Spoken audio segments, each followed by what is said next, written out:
Hey everybody, it's Chaplain Sal back with another Coffee with the Chaplain. As promised, another coffee cup, and it's actually a Bristol Glen coffee cup. That's my place of employment. So rock on, coffee talk.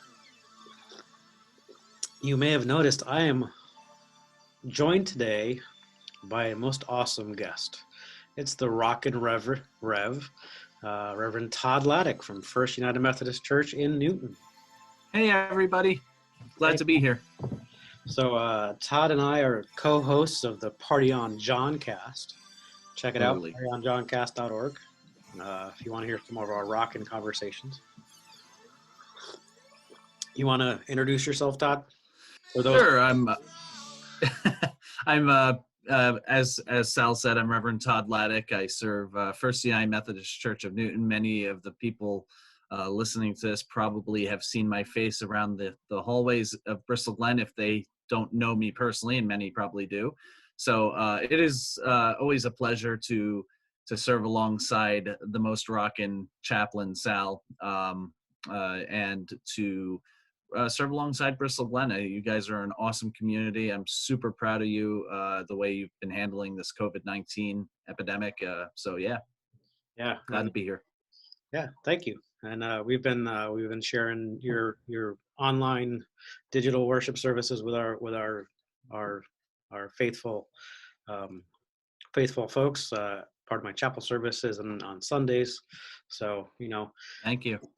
You guys you're rocking it out as well. I mean, this situation has changed how both of us do ministry. Like, it's really taken a lot of the personal aspect of pastoral care out of our jobs. Oh, for sure. Yeah. Yeah. Well, and it's actually, it has in terms of being physically in person, but then we've had to become pastoral in unique and different ways. So like I've made more phone calls over the last couple of months than I've ever made in my entire life, I think, because I can't see people in person. And we have congregation members who have gotten ill or who have died. One died who is no longer attending our congregation, but is still a part of it. He moved away to be closer with his family. Yeah. But he died, and his own family member couldn't be there. So I mean, this is a weird time we're in. There was someone connected to Bristol Glen and your church. Correct. Yeah. But it's people have, and I've been saying for years, and people have said for years that online community, social media, Facebook, it's community. It's new face of community, and this pandemic has really sort of forced the hand and made people realize, yeah, you can have valid community online. Mm-hmm. Then you get into issues of like, well, how do you do communion and all that, liturgical stuff, which, right. Us, we liturgical folks, pastors and clergy and rabbis and all, liturgy wonks. The liturgy wonks, we could argue for days about it. So we're not going to, but yeah, it's definitely a new experience. Well, I thought for this episode, this coffee talk, we could talk about, and I've mentioned in a couple episodes I wanted to talk about it, is toxic positivity. And sort of the flip side, toxic negativity as well, but mostly toxic positivity. Yeah. You and I, Todd, both know that we're trying to be encouraging presences for our folks, for the community, and we want to share uplifting messages and encourage people. But there is a point where our positivity becomes toxic. Basically what it is when positivity becomes toxic, when you start to negate or ignore, and you don't validate the person's present situation, their present feelings, and you don't allow for honest negativity, honest positivity. I've heard toxic positivity described as someone who just tries to be positive all the time, regardless of what the situation is.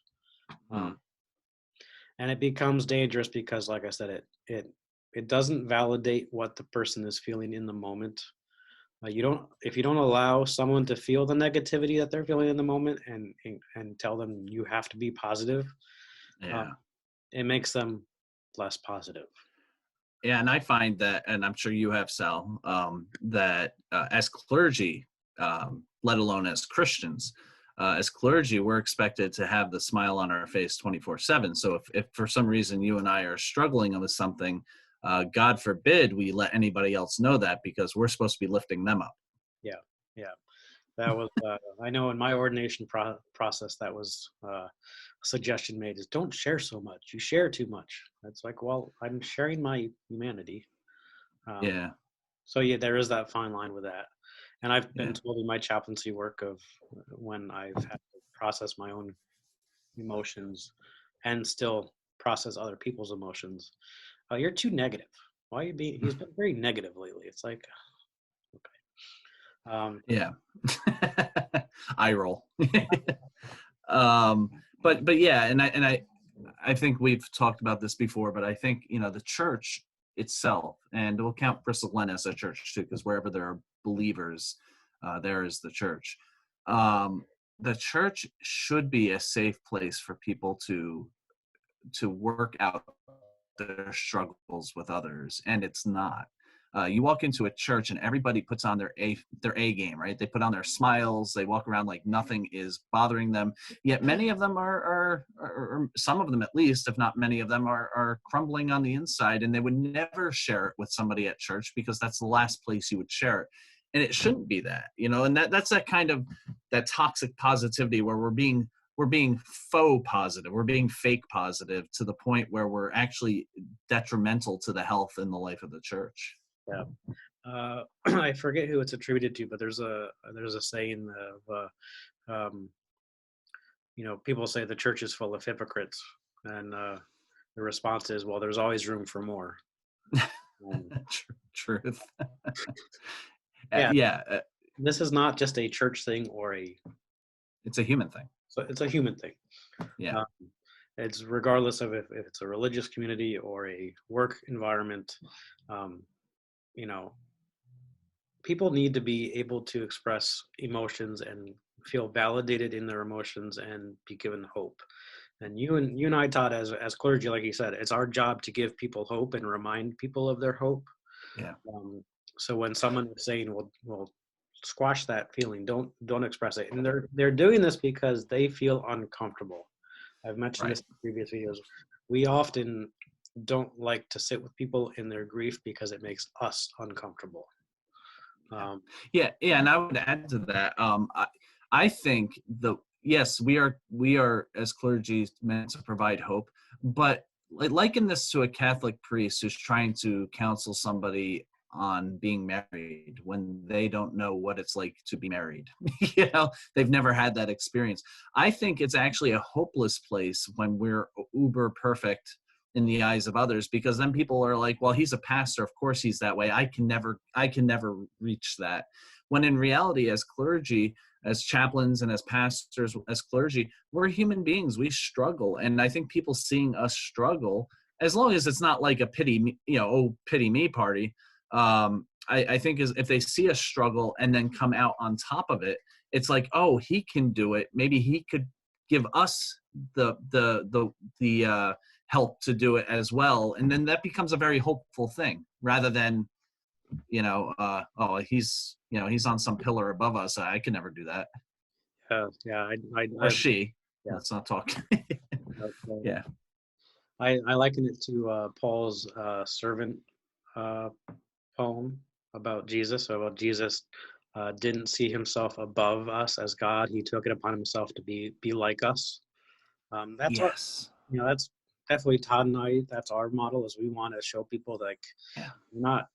Yeah, we have these degrees. We have all this training. We've been set apart by our denominations to be um, the figures of authority, but that doesn't make us better or set apart. It's just this is our role. This is our calling. Um, so, and if we don't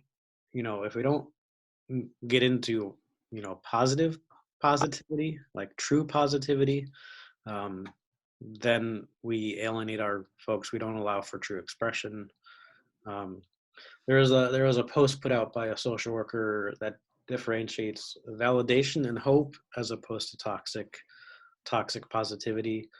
So somebody will tell you, "Oh, you'll get over it. Don't worry, you'll get over it." Well, rather you should say, "Yeah, this is hard. You're doing a hard thing, Yeah. but I believe in you." See, Mhm. that's the difference between toxic positivity and validation. Or never give up, where you really should say, "Sometimes giving up is okay. What's your ideal outcome?" Um, Yeah. or stop being so negative. We've both heard that, right, Todd? Stop Oh, being. we have. Yeah. Um, or we should really say it's pretty normal to have some negativity in your current situation. Right. Right. So I can share with this at the end of the video. Mhm. Do that. But this affects all of us. Um, so any other thoughts before we wrap this up, Todd? No, I think Jesus should always be our model, at least from the Christian perspective. Whatever your model is outside of that, I can't speak to, but from the Christian perspective, Jesus should always be the model. Jesus wept, he cried, he got angry, he laughed. I mean, he ran the gamut of human emotions just like the rest of us. And if he can do it, I think it's only natural for us to do it as well. If God in human form went through those things and experienced those things, then we will too. So I think the way we become positive is by walking with each other through the struggles, so that we may come out on the other side stronger and with more hope than we had before. That's right. Yeah.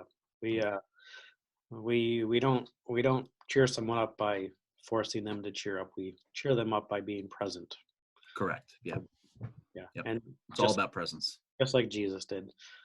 Some of the best advice I got from my CP supervisor, who was a rabbi. She told me, if it doesn't honor Jesus, don't do it. So we want to honor Jesus, at least from a Christian perspective. We want to honor Jesus by our presence and our commitment to other people. So, Yeah. Yeah. all right. So, this has been an awesome, most rockin' episode of Coffee Talk. Glad to have you on, Todd. We should do this again. We should. I'd love it. And see if we can get some other clergy on as well. Be excellent to each other, and don't be a jerk. Don't be a jerk. That sounds like the party on Johncast. So rock on. It does. Be excellent to each other. Yeah, rock on. Rock on. Be excellent. Bye, boys. Bye, boys. All right. Bye, boys.